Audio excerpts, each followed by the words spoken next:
માં. આખી બાળકશ્રીમાં સૌથી પ્રેમાળ અને મીઠો શબ્દ હોય ને તો એ માં છે. કારણ કે માં છે ને એ દુનિયા પરનું અમૃત છે. બાળક જ્યારે દુનિયામાં જન્મ લે છે અને બોલવાની શરૂઆત કરે ને એ સૌથી પહેલો શબ્દ એ માં બોલે છે.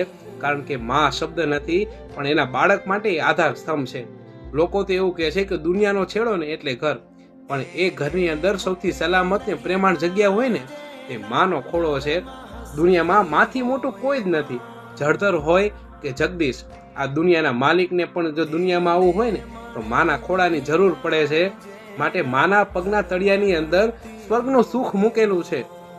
આ દુનિયાની અંદર માને 2 સંતાન હોય તે ભલે કે 10 સંતાન હોય તે ભલે, પણ માનો પ્રેમ દરેક સંતાન માટે સરખો હોય છે.